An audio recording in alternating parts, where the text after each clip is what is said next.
Hello my dear friends, welcome back to my Monica Home Study YouTube channel. 60 days English grammar कोर्सचा day 41 हा आज आलेला आहे. बिलकुल झिरो पासून इंग्लिश शिका अगदी फ्री फक्त आणि फक्त मोनिका होम स्टडी यूट्यूब चॅनलवर. सो आजच्या सेशनमध्ये आपण प्रॉपर यूज ऑफ प्रपोजिशन्सचं बघणार आहोत. बरेचदा इंग्लिश बोलताना त्याचं स्पीकिंग करताना एक्झाममध्ये राईट करताना आपले ग्रॅमॅटिकली मिस्टेक्स होतात, तर त्याचा आपण प्रॉपर यूज आपण प्रपोजिशनचं बघूया. In this chapter we have to use appropriate prepositions in the sentence. आपण खूप सारे prepositions शिकलो, to, for, on, with, from, like that. So आपण फर्स्ट आहे रॉंग सेंटेन्स आहे हे. I applied to the post of teacher, English teacher. So हे sentence wrong आहे. इथे आपल्याला यूज करायचं आहे I applied for the post of English teacher. टूच्या जागी आपल्याला फॉर यूज करायचं आहे. सेकंड सेंटेन्स आहे he congratulated for my success. This is a wrong sentence. Right sentence is he congratulated on my success. फॉरच्या जागी ऑन यूज केलेला आहे. थर्ड आहे she is suffering with TB, tuberculosis. So this is a wrong sentence. The correct sentence is she is suffering from TB. Fourth आहे I believe on God. This is wrong sentence. I believe in God. मला देवामध्ये विश्वास आहे. पाचवं my mother is angry upon me. This is a wrong. Right is my mother is angry with me. This is some sentences. The next sentence is wrong. She started to Delhi. This is a wrong. But right sentence is she started for Delhi.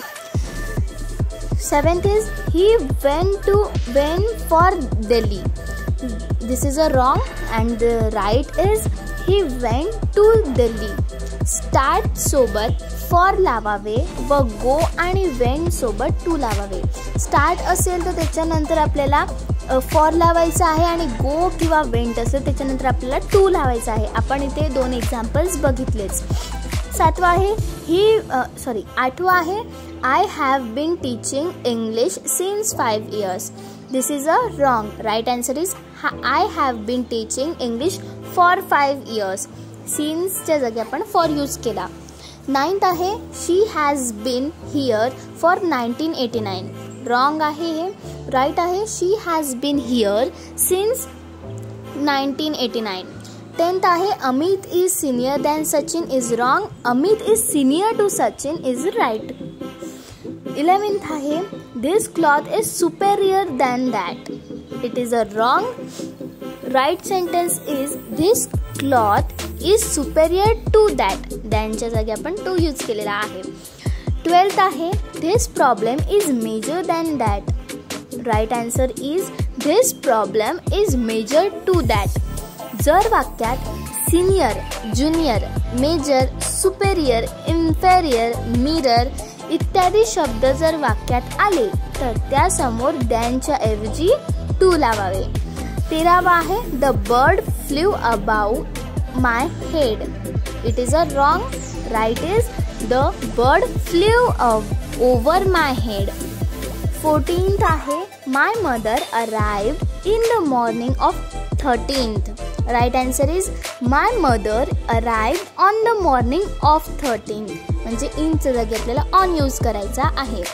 5th आहे they got in train. This is wrong. Right is they got into train. आपण इथे दचा वापर करणार नाही आहोत कारण जगामध्ये फक्त एकच ट्रेन नाही आहे. आपण आर्टिकल्समध्ये शिकलो. नाही तर कोणी इनटू द ट्रेन आपण म्हणजे स्पीकिंग करताना थोडी मिस्टेक होऊन जाते. टेस्ट सिरीज द्यायला विसरू नका. याच्यावरच तुम्हाला क्वेश्चन्स विचारले जातील. व्हिडिओ आवडला असेल तर लाईक करा. बाजूला जे बेल आयकॉन आहे तेही क्लिक करा जेणेकरून, आणि जर तुम्ही नवीन असाल तर सबस्क्राईब नक्की करा. बाजूच्या बेल आयकॉनलाही क्लिक करा जेणेकरून मी व्हिडिओ टाकणार आणि तुमच्या मोबाईलची घंटी अशीच वाजणार. बाय.